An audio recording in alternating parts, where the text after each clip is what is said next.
Hello, Ryan here, aka Mac, and welcome. Today I would like to discuss what ships we could be seeing at this year's Intergalactic Aerospace Expo. As always, a huge thank you to all of my patrons and channel members. Thank you so much for the support, cannot do it without you guys, and if you do enjoy my videos, please do consider subscribing and helping the channel to grow. So firstly, the IAE is the annual Intergalactic Aerospace Expo, where ship manufacturers get to show off their latest releases, and this year's event will be at Microtech again on the 22nd of November. Now, there are many new ships that we have heard about, one of which has been one of the most anticipated for a long while, and plenty of others that were revealed recently, or kind of teased more than revealed.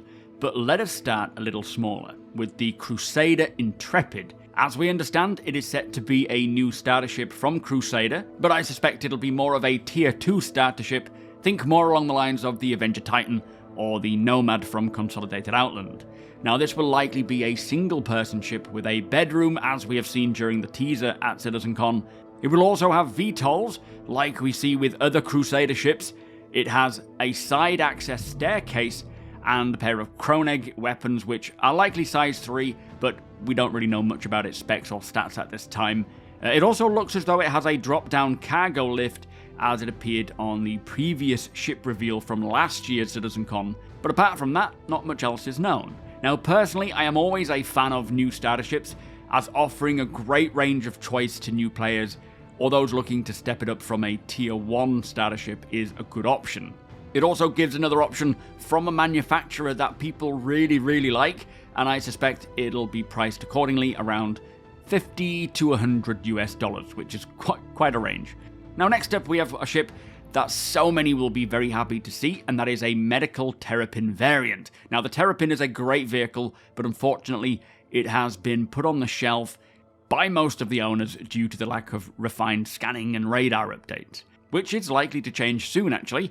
But this medical option looks like it will revitalize the chassis and offer a brand new option for those interested in pursuing the medical profession.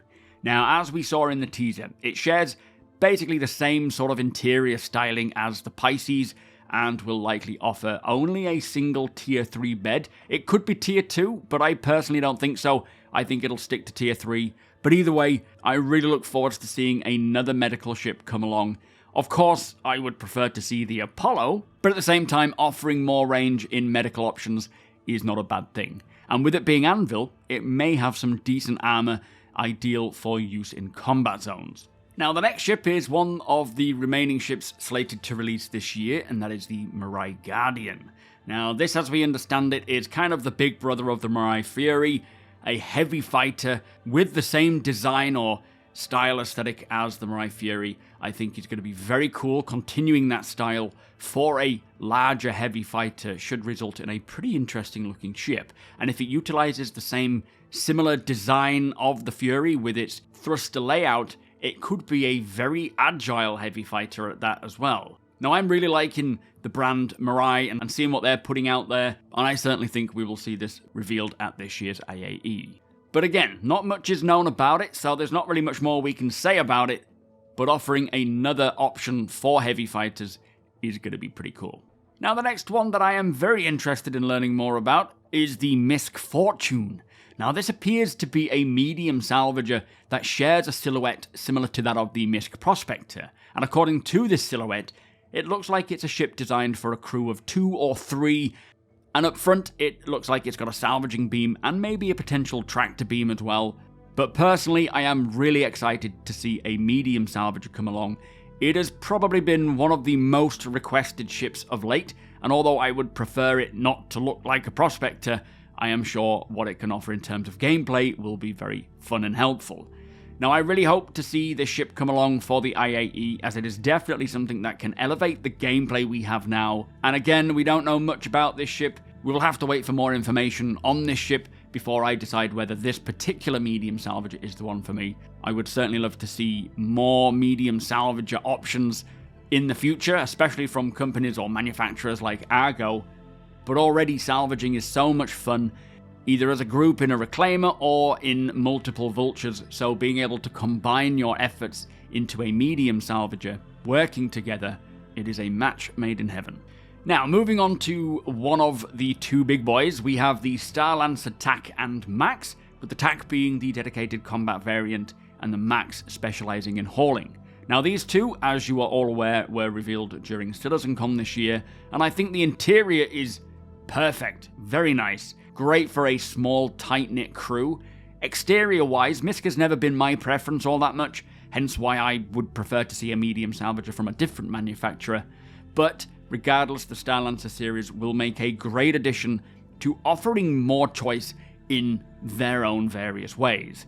Now, although it is just going to be the TAC and Max releasing to flyable at this year's event, the BLD or build is also another variant which is designed for base building, but we won't see this ship release until base building begins its rollout. And then finally, we have the Polaris. Now, this has been one long-awaited ship, and it will officially release at IAE this year.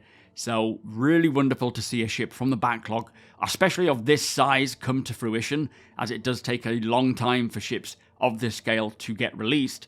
But I know many of you are going to be very happy to receive yours. I'm not an owner, but I will certainly do an in-depth tour of one, and alongside these new personal defense cannons, it is going to be very interesting to see just what this ship is capable of. Now, those are my predictions of what ships I expect to see revealed at this year's IAE. There are so many more possibilities, as outlined during the next 12 months silhouettes reveal, but I feel that these are the ones that I personally think are coming. Of course, we could see many others from that list release, but until we get to the IAE, we just don't know. Now, with that though, let me know what ships and vehicles you are most excited for, whether you're going to be picking any of them up.